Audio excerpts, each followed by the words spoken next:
है friends, welcome to SGT.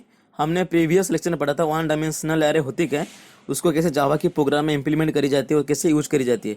आज हम पढ़ने जा रहे हैं फॉर ईच लूप की मदद से जो भी एलिमेंट्स एरे में स्टोर करी गई है उसको कैसे हम रिट्रीव कर सकते हैं। तो चलिए आज की वीडियो शुरू करते हैं।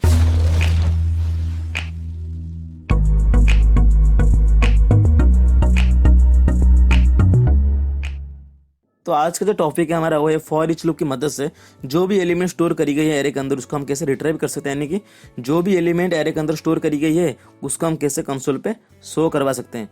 तो अभी बात करते हैं फॉर ईच लूप का। For each loop basically use होता है जो भी कलेक्शंस होती हैं तो उसके अंदर जितने भी एलिमेंट स्टोर करी जाती है उसी एलिमेंट को वन बाय वन रिट्रीव करने के लिए। तो ये होती है फॉर ईच लूप की बेसिक डेफिनेशन। तो अगर बात करें फॉर ईच लूप की सिंटेक्स की, कुछ इस तरह से होती है। अगर बात करें फॉर ईच लूप की सिंटेक्स की, तो अगर बात करें फॉर ईच लूप की सिंटेक्स की तो पर यहाँ पर होती है फॉर, तो यहाँ पर होती है डेटा टाइप।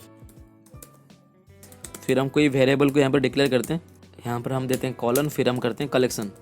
तो इसका मतलब ये हुआ जो भी कलेक्शन के अंदर जितने भी सारे एलिमेंट स्टोर करी गई है तो हम फॉर ईच लूप की मदद से कलेक्शन के अंदर जितने भी एलिमेंट स्टोर करी गई उसको हम रिट्रीव करा सकते हैं। तो यहाँ पर होती है फॉर ईच लूप की बॉडी। तो ये होती है basic syntax of for each loop. तो हम इसको इम्प्लीमेंट करेंगे अपनी प्रोग्राम और देखेंगे कि हम एरे के अंदर जितने भी एलिमेंट स्टोर करिए उसको हम कैसे फॉर ईच लूप की मदद से रिट्रीव करते हैं। तो जावा में प्रोग्राम करने के लिए सिंपल जो टेक्स्ट एडिटर है उसको ओपन कर चुका हूँ। पहले इसको सेव करते हैं।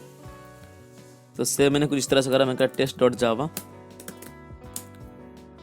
तो यहाँ पर बिल्कुल सेव हो चुका है। जावा की प्रोग्राम हमेशा क्लास से शुरू होती है, तो मैंने यहाँ पर क्लास का नाम रखा टेस्ट, क्लास की बॉडी, फिर डिफाइन करता हूँ मेन मेथड। तो कुछ इस तरह से होती है public static void main string की एरे फिर args। तो इसके अंदर हमको पूरी कोडिंग करनी है। तो हमको करना है कि हमको क्या एरे क्रिएट करना है, उसके अंदर कुछ एलिमेंट को स्टोर करनी है और उस एलिमेंट को हमको कंसोल पे शो करवाना है by using for each loop.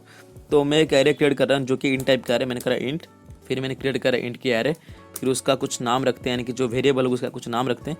Int array equal to यहाँ पर कुछ हम एलिमेंट को स्टोर करते हैं, यानी कि मैंने यहाँ पर स्टोर करा 10, 20, 30, 40, 50। ठीक है, ये पांचों एलिमेंट को मैं एरे के अंदर स्टोर करा। मैं चाहता हूँ ये जो पांचों एलिमेंट है ये आके कंसोल पे शो हो जाए by using for each loop. तो अभी हम फॉर ईच लूप की जो सिंटैक्स होगी उसको फॉलो करके यहाँ पर हम चीज़ों को इंप्लीमेंट करेंगे। तो यहाँ पर करें मैंने कहा फॉर। तो हमने पढ़ा था फॉर ईच लूप में पहले जो आते हुए डाटा टाइप होती है, तो यहाँ पर हम डाटा टाइप डिफाइन करते हैं। तो यहाँ पर मैंने करा इंट, तो मैंने डाटा टाइप डिफाइन करा जो कि इंट। मैं यहाँ पर इसलिए इंट डिफाइन कर रहा हूँ ताकि जो भी मेरा एरे है वो इंट टाइप का रहे, तो इसलिए मैंने यहाँ पर करा इंट। फिर हम कोई भी एक वेरिएबल का नाम रखते हैं, तो मैंने कुछ ही वेरिएबल का नाम रखा, मान लो कि मैंने रखा एक्स। ठीक है, फिर कॉलन आती है, फिर जो कलेक्शन होती है उसको हम डिफाइन करते हैं। आई होप आपको पता है एरे भी कलेक्शन है। तो सिंपल हम जो भी कलेक्शन यहाँ पर जो कलेक्शन है वो एरे का नाम है ए। तो मैं यहाँ पर कुछ इस तरह से करा, मैंने करा इंडेक्स कॉलन ए। तो फिर मैंने यहाँ पर इसकी बॉडी को क्रिएट करा।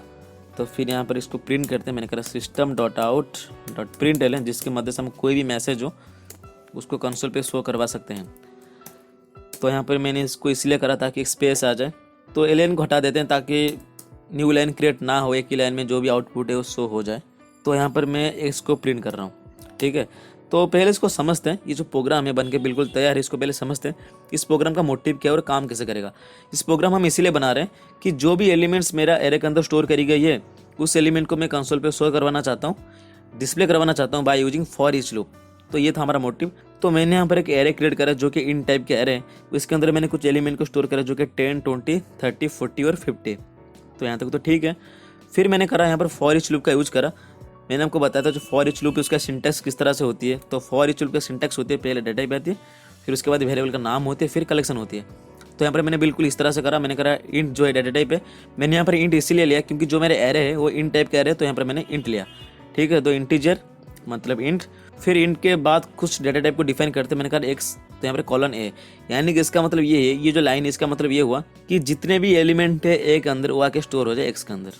तो हम ऐसे कह सकते हैं जितने भी एलिमेंट्स हैं ए के अंदर वो आके 1 बाय 1 आके एक्स के अंदर स्टोर हो जाए। तो मैं आपको बता दूं, हमने प्रीवियस लेक्चर में पढ़ा था एरे के बारे में, उसमें हमने पढ़ा था कि जो भी एलिमेंट्स एरे के अंदर स्टोर करी जाती है वहाँ पर कुछ इंडेक्स होती है।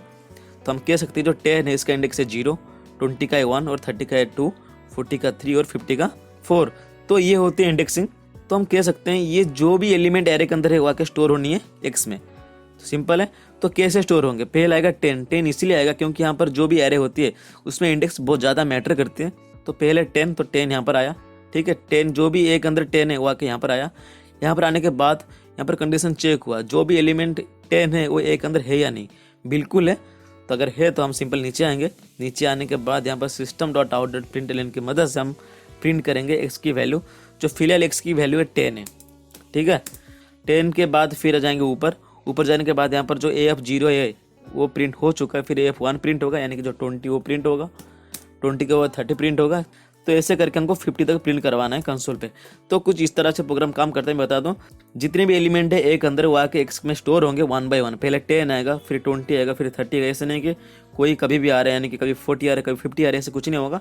इंडेक्स वाइज एलिमेंट को हम रिट्राइव करेंगे, यानी कि जो पहला इंडेक्स होगा वो पहले आएगा। यानी कि जो यहाँ पर जो AF0 है ये पहला इंडेक्स है, पहले 10 आएगा, फिर 20 आएगा, फिर 30, फिर 40, फिर 50। कुछ इस तरह से ये जो प्रोग्राम है काम करता है। इसको पहले सेव करते हैं ताकि हमको जो रिजल्ट है वो शो हो पाए। तो CMD ओपन करते हैं ताकि कंपाइल और रन कर पाए। तो मैंने करा CMD, तो यहाँ पर करते हैं जावा सी। तो मेरा जावा का फाइल का नाम है test.java।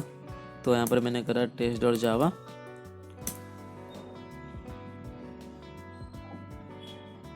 तो ये बिल्कुल कंपाइल हो रहा है, इसमें कोई भी एरर नहीं है। इसको एक बार रन करते हैं क्लास के नाम से जावा टेस्ट।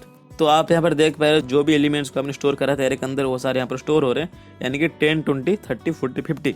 तो ये था एक छोटा सा वीडियो आपको बताने के लिए कि हम एरे की एलिमेंट को कैसे रिट्रीव करा सकते हैं यूजिंग फॉर ईच लूप, और इसको हम कैसे डिस्प्ले करवा सकते हैं कंसोल पे। आई होप कि आपको ये वीडियो पसंद आई होगी। अगर आप डिटेल में पढ़ने हैं फॉर ईच लूप होती है कि उसको कैसे हम यूज करते हैं, उसकी सिंटैक्स क्या है, इसकी प्रोग्राम में कैसे यूज करी जाती है, आई बटन में क्लिक करके वीडियो देख लीजिएगा ताकि आपको एक अच्छी क्लैरिटी मिले चीज़ों के बारे में कि फॉर ईच लूप हम एरे में कैसे यूज करते हैं। तो ये था आज का लेक्चर। आपको आई होप आपको सारी चीज़ें समझ आ गई होगी। तो आज के लिए बस इतना ही, मिलते हैं नेक्स्ट वीडियो में। Thanks for watching, have a great day.